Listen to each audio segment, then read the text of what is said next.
Welcome back guys to my YouTube channel Vidya Mandir.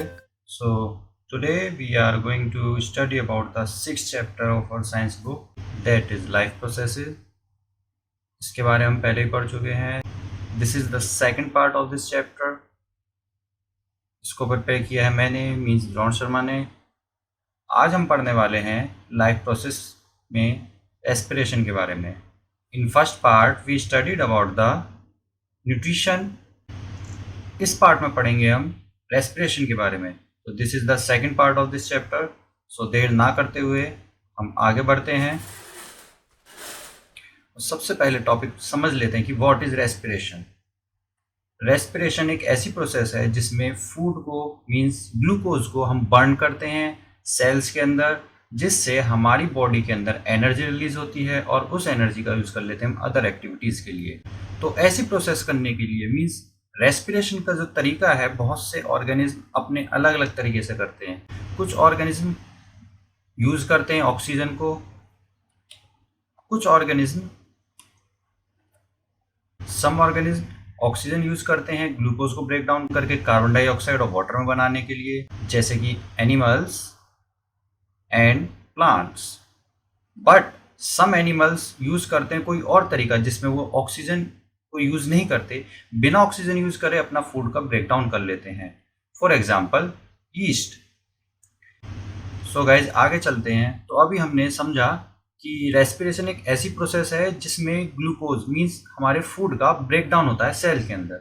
इस process में जो first part है मीन्स सबसे पहला स्टेप जो लिया जाता है वो होता है ग्लूकोज को, जो कि एक 6 कार्बन मॉलिक्यूल है, उसको हम एक 3 कार्बन मॉलिक्यूल में ब्रेक डाउन कर दें. मीन्स जो एक कॉम्प्लेक्स कंपाउंड है कार्बन का, उसको ब्रेक डाउन करके हम एक सिंपलर कंपाउंड में चेंज कर दें. That is the 3 carbon molecule और उसको हम कहते हैं पायरुवेट. स्क्रीन पर हम देखते हैं कि एक 6 कार्बन का मॉलिक्यूल है, वो in the process of glycolysis. Glycolysis एक ऐसी प्रोसेस है जिसमें ग्लूकोज को तोड़कर पायरुवेट में चेंज किया जाता है. इस प्रोसेस को कहते हैं ग्लाइकोलाइसिस. तो इस प्रोसेस में हम ग्लूकोज जिसमें 6 कार्बन हैं उस मॉलिक्यूल को तोड़कर 3 कार्बन के एक मॉलिक्यूल में चेंज कर देते हैं जिसको कहते हैं पायरुवेट. तो इसको हम ऐसे लिख लेते हैं कि ग्लूकोज एक जो 6 कार्बन मॉलिक्यूल है वो ग्लाइकोलाइसिस की प्रोसेस में in cytoplasm the jelly like substance which is present in every cell. हम जानते हैं हर सेल के केवल 3 पार्ट्स होते हैं. उसकी cell membrane, that is the boundary of the cell, it's nucleus and the jelly-like liquid which holds nucleus into the cell.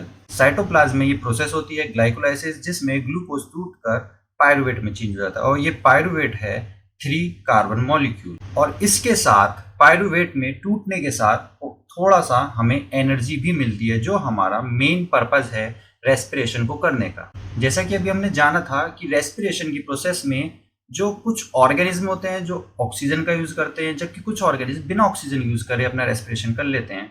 तो इस तरह से रेस्पिरेशन 2 टाइप्स में होती है. First type is aerobic respiration means ऐसा रेस्पिरेशन जिसमें ऑक्सीजन का यूज किया जा रहा है. And second type is anaerobic respiration means एक ऐसा रेस्पिरेशन जिसमें ऑक्सीजन का यूज नहीं किया जाता है. सो गाइज आगे चलते हैं और समझ लेते हैं कि एरोबिक रेस्पिरेशन क्या है. तो ये रेस्पिरेशन सेल के माइटोकॉन्ड्रिया में ऑक्सीजन की प्रेजेंस में होता है, और जब ये रेस्पिरेशन होता है तो इसमें बहुत सारे अमाउंट में एनर्जी रिलीज होती है. इस प्रोसेस को समझने के लिए हम स्क्रीन पर एक फिगर देख सकते हैं जिसमें बाहर से सेल के अंदर ग्लूकोज आता है और ऑक्सीजन आता है. ऑक्सीजन और ग्लूकोज आपस में रिएक्ट करके ब्रेक डाउन हो जाते हैं और एटीपी फॉर्म कर लेते हैं. इस दौरान थोड़ी सी हमारी carbon dioxide plus water product की फॉर्म में रिलीज हो जाते हैं सेल से. तो इस प्रोसेस को हम एक इक्वेशन की फॉर्म में लिखेंगे कि when glucose which is a 6 carbon molecule breaks down in the cytoplasm gives us pyruvate which is 3 carbon molecule. और साथ में थोड़ी सी हमें एनर्जी भी देता है, क्योंकि यही हमारा मेन पर्पस है रेस्पिरेशन का, एनर्जी ऑब्टेन करना. अब इसके बाद ये pyruvate in the presence of oxygen and in your mitochondria of the cell it breaks down and gives us carbon dioxide, water and energy. तो इस तरह से हमें एनर्जी ऑब्टेन हो जाती है. So guys this is the process of aerobic respiration where oxygen breaks down the 3 carbon molecule which is pyruvate into carbon dioxide and water and with energy. So guys अब आगे चलते हैं। अब समझ लेते हैं कि एनारोबिक रेस्पिरेशन क्या है। एनारोबिक रेस्पिरेशन का मतलब होता है जहां ऑक्सीजन ही यूज ना की जाए। मींस ये रेस्पिरेशन हमारी सेल के अंदर होता है और तब होता है जब सेल के अंदर ऑक्सीजन अवेलेबल नहीं है। इट मींस कि हमें इस रेस्पिरेशन से कम एनर्जी प्रोवाइड होती है। इसको समझने के लिए हम एक इक्वेशन में लिखेंगे जो इस तरह से हो सकती है कि एक ग्लूकोज जो एक 6 कार्बन मॉलिक्यूल है, इन साइटोप्लाज्म ये ब्रेक डाउन हो जाता है 3 कार्बन मॉलिक्यूल जो आपका है पायरुवेट, एंड इसके साथ एनर्जी रिलीज होती है। अब ये पायरुवेट दो कंडीशन में ब्रेक होगा।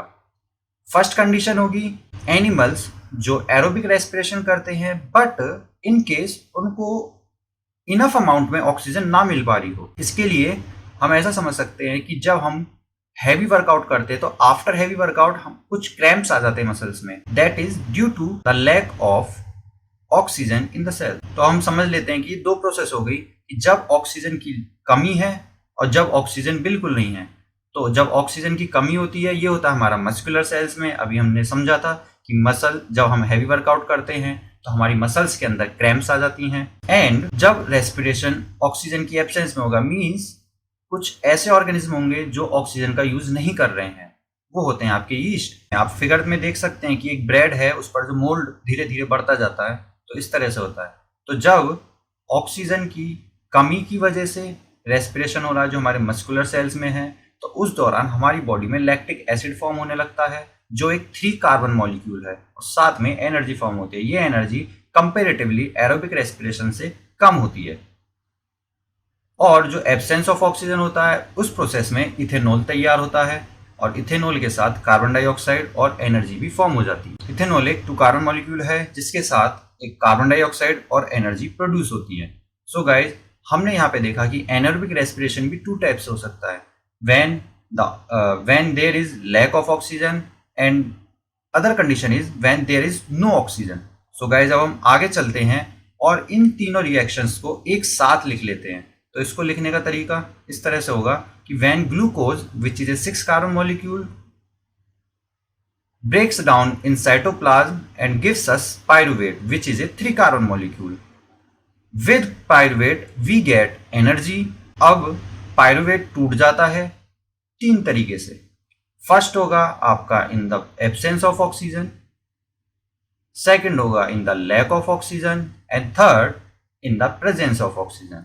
तो एब्सेंस ऑफ ऑक्सीजन वाली जो प्रोसेस होती है वो अभी हम जानते हैं ईस्ट के अंदर होती है, लैक ऑफ ऑक्सीजन हमारी मस्कुलर सेल्स में होती है एंड प्रेजेंस ऑफ ऑक्सीजन होती है हमारे माइटोकॉन्ड्रिया के अंदर होती है। जब respiration in absence of oxygen होता है तो हमें मिलता है ethanol plus carbon dioxide and energy, जहां पर इथेनॉल आपका होगा 2 कार्बन मॉलिक्यूल। जब रेस्पिरेशन लैक ऑफ ऑक्सीजन हो रहा है मीन्स हमारी मस्कुलर सेल्स के अंदर होता है तो हमें मिलता है लैक्टिक एसिड प्लस एनर्जी, जहां पर लैक्टिक एसिड होगा 3 कार्बन मॉलिक्यूल।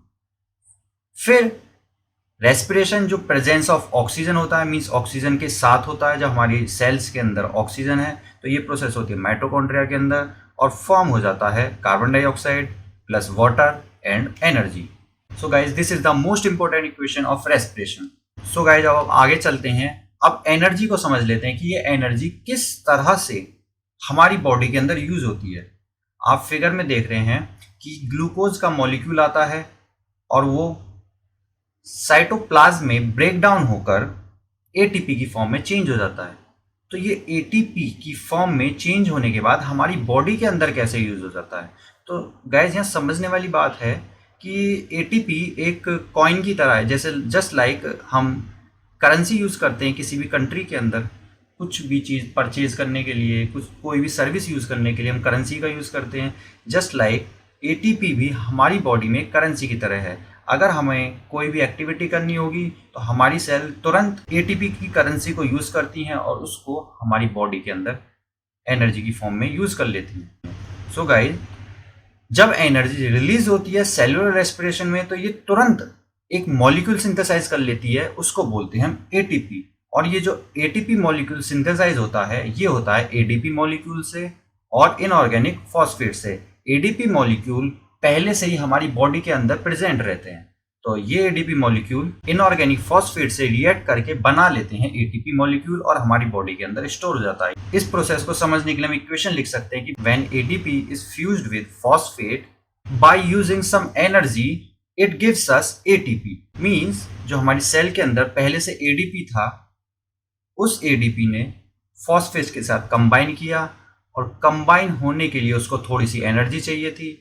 बॉडी सेल के अंदर जो पहले से एनर्जी है उसको यूज किया और उससे एटीपी का एक मॉलिक्यूल तैयार कर। नाउ अब जब भी सेल को एनर्जी चाहिए कोई भी एक्टिविटी फॉर्म करने के लिए, तो सबसे पहले वो जो करेंसी है, मींस जो हमारा एटीपी है, वो टूट जाता है इन द प्रेजेंस ऑफ वाटर, जिससे हमारा बनता है एटीपी मॉलिक्यूल। और टूटने के बाद हमारी थोड़ी सी एनर्जी रिलीज हो जाती है। अब उस एनर्जी का यूज कर लिया जाता है जो भी हमें एक्टिविटी फॉर्म करनी है।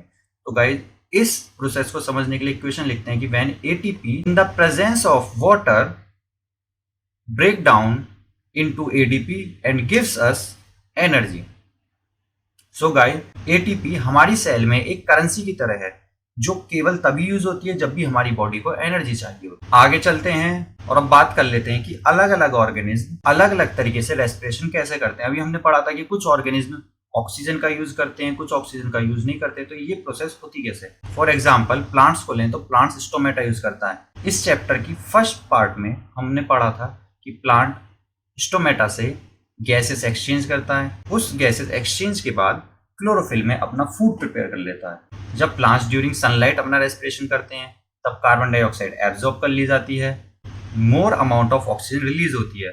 But in the absence of sunlight, plant जब रेस्पिरेशन करते हैं तो अपनी बॉडी में जो कार्बन डाइऑक्साइड प्रोड्यूस होता है उसी को ही वो फूड बनाने के लिए यूज कर लेते हैं। तो इस तरीके से ऑक्सीजन का अमाउंट कम हो जाता है, लेकिन कार्बन डाइऑक्साइड बहुत कम अमाउंट में बाहर निकलती है। नेक्स्ट है फिश। फिश अपने गिल्स को यूज करती हैं। मींस फिश अपने माउथ से वाटर इनटेक करती है, देन उस वाटर से डिसॉल्व ऑक्सीजन को इनटेक कर लेती है एंड गिल्स की हेल्प से उस वाटर को रिलीज कर देती है। तो हम ये भी जानते हैं कि वाटर के अंदर जो डिसॉल्व ऑक्सीजन होती है वो बहुत कम अमाउंट में होती है। इसीलिए जो एक्वेटिक एनिमल्स हैं वो बहुत जल्दी ब्रीथिंग प्रोसेस करनी पड़ती है। नेक्स्ट है आपका फ्रॉग। फ्रॉग अपनी स्किन से रेस्पिरेशन करता है। मींस जब फ्रॉग लैंड पर आकर रेस्पिरेशन करता है तो उसकी स्किन पर थोड़ा सा मॉइस्चर रहता है और उस मॉइस्चर से फ्रॉग डिसॉल्व ऑक्सीजन को एब्जॉर्ब करता है एंड वो डिसॉल्व ऑक्सीजन लंग्स के अंदर चली जाती है। तो इस तरीके से रेस्पिरेशन की प्रोसेस फ्रॉग में होती है। नेक्स्ट है आपके कॉकरोच। कॉकरोच के बारे में हम अर्लियर क्लासेस में भी पढ़ चुके हैं कि कॉकरोच के अंदर ट्रैकी होती हैं जो हैं आपकी air tubes. In air tubes की हेल्प से कॉकरोच डायरेक्ट एनवायरनमेंट की ऑक्सीजन को एब्जॉर्ब करते हैं, उससे अपना रेस्पिरेशन करते हैं, देन उसको रिलीज कर देते हैं। एंड लास्ट हैं ह्यूमंस। ह्यूमंस के अंदर लंग्स होते हैं। लंग्स की हेल्प से ह्यूमंस रेस्पिरेशन करते हैं। इस प्रोसेस में ऑक्सीजन को इनटेक किया जाता है and after the process of respiration carbon dioxide release हो जाती है। तो अब हम इसको थोड़ा डिटेल में पढ़ेंगे। Human respiratory system. तो आप स्क्रीन पर देख रहे हैं कि एक ह्यूमन रेस्पिरेटरी सिस्टम है। इस रेस्पिरेटरी सिस्टम के मेन ऑर्गन्स हैं, फर्स्ट है आपका नोस्ट्रिल्स एंड नसल कैविटी। जब हम एयर को इनटेक करते हैं तो नोज से, मीन्स हमारी नोस्ट्रिल से एयर इनटेक होती है जो नसल कैविटी से होते हुए नेक्स्ट ऑर्गन्स फेरिंग्स एंड लैरिंग्स पर पहुंच जाती है। फेरिंग्स हमारे नेक रीजन में वो एरिया होता है जहां पर food pipe and wind pipe both are connected together. Means जहां पर हमारे ऑइसोफेगस एंड ट्रैकी दोनों के दोनों एक साथ जुड़े रहते हैं वो होता है फेरिंग्स। लैरिंग्स हमारा वॉइस बॉक्स होता है। And next organ, the next main organ is your lungs, जिसके अंदर सारा इन रेस्पिरेशन का प्रोसेस कंप्लीट होता है। लंग्स के बाद आपका आता है मेन ऑर्गन ट्रैकी, जिसको हम कहते हैं विंड पाइप। नेक्स्ट ऑर्गन है ब्रॉन्ची। मीन्स जब ये ट्रैकी लंग्स के अंदर जाती है तो लंग्स के अंदर जाकर ये दो थिक ट्यूब्स में डिवाइड हो जाती है, इनको बोलते हैं ब्रोंकी। एंड नेक्स्ट है आपका ब्रोंशियोल्स, जो ये थिन ट्यूब्स होती हैं आगे बढ़कर बहुत सारी थिक ट्यूब्स में डिवाइड हो जाती हैं एंड ये थिक ट्यूब्स को कहते हैं ब्रोंशियोल्स। अगर हम ब्रोंशियोल्स के एंड्स को देखें तो वहाँ पर कुछ बलून लाइक स्ट्रक्चर्स होते हैं इन बलून लाइक स्ट्रक्चर्स को बोलते हैं हम एल्वेली, जहां पर गैसियस एक्सचेंज एक्चुअल होता है ब्लड के साथ। And last main organ of the respiratory system है डायफ्राम, जो हमारे लंग्स को अप एंड डाउन करने में हेल्प करता है। तो गाइस अब हम इसके बारे में डिटेल में पढ़ते हैं और आगे चलते हैं। अब हम डिटेल में पढ़ेंगे। सबसे पहले ह्यूमंस एयर को इनटेक करते हैं नॉस्ट्रिल से, जो आपकी नसल कैविटी का एक पार्ट है। इसके बाद जब एयर पास होती है तो वो फिल्टर होके जाती है बहुत हल्के हल्के हेयर्स से। इन हेयर्स को बोलते हैं हम सिलिया, और ये हेयर्स इस पूरे पैसेज में रहते हैं।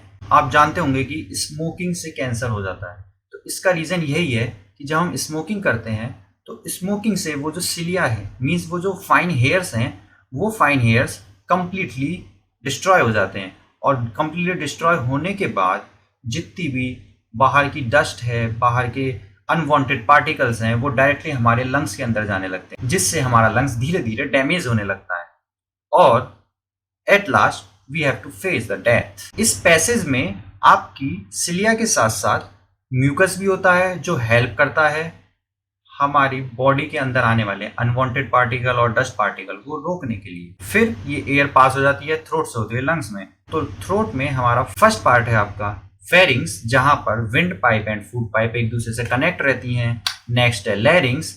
लैरिंग्स को हम वॉइस बॉक्स कहते हैं।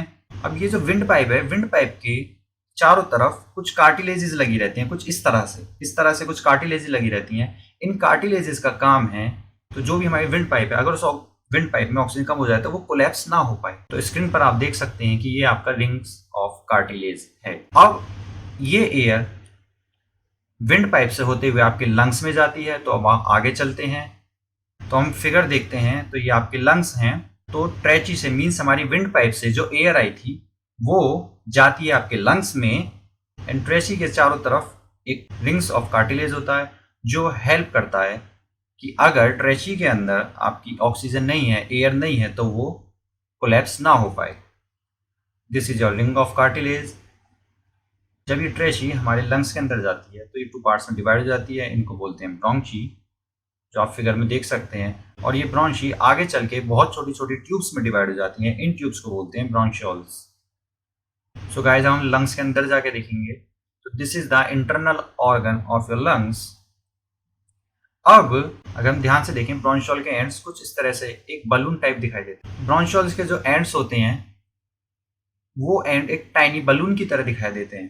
तो ये टाइनी बलून्स जो होते हैं ये हवा के बैग होते हैं, जिसको हम एल्विलर सैक्स या फिर एल्विली कह देते हैं। So guys these are your alveoli. अब हम एल्विली के बारे में बात करते हैं डिटेल में। तो गाइज आप स्क्रीन पर देख रहे हैं कि एक बड़ा फिगर है एल्विली का, जिसमें ब्रोंशियोल्स में से एक एल्विली को हमने लिया है। इसमें एल्विलीज होती हैं एक बलून जैसी होती हैं, जिसके अंदर एयर के बैग होते हैं। एक बलून जैसे एयर के बैग्स होते हैं। ये एल्विली हेल्प करती है इंक्रीज करने के लिए सरफेस एरिया, ताकि गैसेस एक्सचेंज हो सके। मींस जब ये एक्सपेंड होती हैं तो सरफेस एरिया बढ़ जाता है, जिससे एयर अंदर आ जाती है। लेकिन जब ये कॉन्ट्रैक्ट होती है सरफेस एरिया कम हो जाता है, प्रेशर लगने की वजह से एयर बाहर चली जाती है। सो गाइज इन एल्विली का रेस्पिरेटरी सिस्टम में सबसे ज्यादा इंपॉर्टेंट वर्क है, बिकॉज एल्विली के अंदर बहुत सारी ब्लड वेसल्स होती हैं, जिससे गैसेस एक्सचेंज होता है। तो ये गैसेस एक्सचेंज के लिए ब्लड वेसल्स में आपकी आर्टरीज और वीन्स होती हैं। और ये आर्टरीज और वीन्स जहां पर भी कनेक्ट होती हैं, हम उस पार्ट को कहते हैं कैपिलरीज।